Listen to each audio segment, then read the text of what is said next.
आपली एकलारा जिल्हा परिषद सर्कलसाठी जिल्हा परिषद निवडणूक सर्कलमध्ये अनेक दिग्गजही आपल्या पुढे आहे.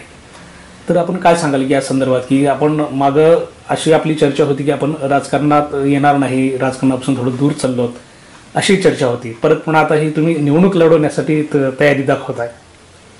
त्याबद्दल माझं मत असं आहे, मी जेव्हा भारतीय जनता पार्टीमध्ये मतदारसंघामधून तिकीट मागणी करणार होतो, परंतु आदरणीय साहेबांनी आमदार साहेबांनी मला सांगितलं की पाटील तुम्हाला इथून लढवावं लागेल आणि त्यांचा एक दांडगा जनसंपर्क, मतदारसंघामध्ये केलेले विकास कामे व त्यातल्या त्यात आज अतिवृष्टीच्या भागामध्ये जेव्हा आमदार साहेबांचं जे काही तालुक्याला योगदान झालेलं आहे, रस्त्यांचं योगदान झालेलं आहे, त्यामुळं तालुक्यांचा विकास होत आहे.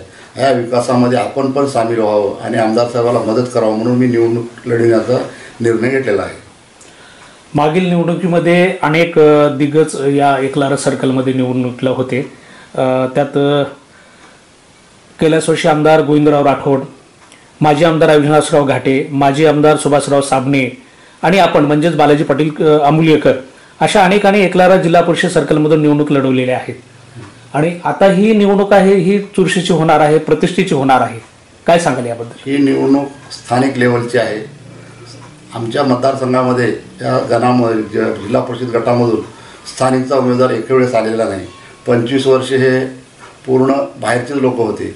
आता आम्ही स्थानिकचा उमेदवार म्हणून मला लोकांनी मागणी करत आहेत, त्यामुळं मी स्थानिकचा उमेदवार म्हणून लोकांच्या संपर्कात आहे, लोकांचे कामं करतो, अडीअडचणीला धावून जातो. त्यामुळे लोकांच्या संपर्कात माझा विजय निश्चितच होईल, मी तुम्हाला सांगू शकतो.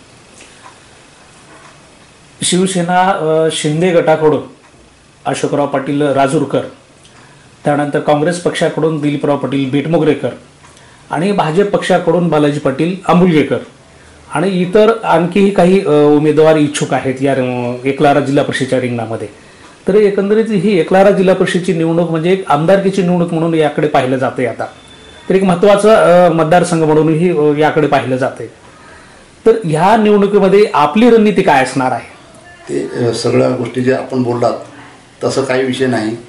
मतदारसंघामध्ये विकास कामं कोण काम करतो, कोण लोकांच्या कामाला येतो, त्यामुळं कोण समोर आहे आणि कोण आपल्याच्या विरोधात आहे हा विषय सोडून आपण निवडणूक लढवायचं ठरलं आहे आणि विजय हे आपला निश्चित आहे, एवढं मी तुम्हाला सांगतो. मागच्या निवडणुकीमध्येही आपण काँग्रेस पक्षाकडून एकलारा जिल्हा परिषदच्या पंचायत समितीसाठी निवडणूक लढवलात आणि आपण त्या ठिकाणी विजयही झालात. तर यावेळेस या भागातील जे मतदार आहेत तर हे मतदार आपल्या पाठीशी असतील असं आपल्याला आशा वाटते. कितपत तुम्हाला हे सहकार्य मिळेल, यश संपादन होईल? निश्चितच आमदार साहेबांचे कामं आणि केंद्रामध्ये सत्ता, राज्यामध्ये सत्ता आणि जिल्हा परिषदेमध्ये भाजपची सत्ता, विकास कामं करते वेळेस आपल्याला विकास करत असेल तर स्थानिकचे आमदार भारतीय जनता पार्टीचे आणि होतकरू आणि अतिशय वेगवानप्रमाणे काम करत आहेत, त्यामुळं त्याचा निश्चितच फायदा मला मिळेल हे मी तुम्हाला सांगतो. या सर्कलमध्ये मागील निवडणुका जर पाहिल्या तर अनेक उमेदवार आले ते बाहेरचेच आलेले आहेत. स्थानिकचा उमेदवार आत्ताच आपण म्हणालात की स्थानिकचा उमेदवार नव्हता.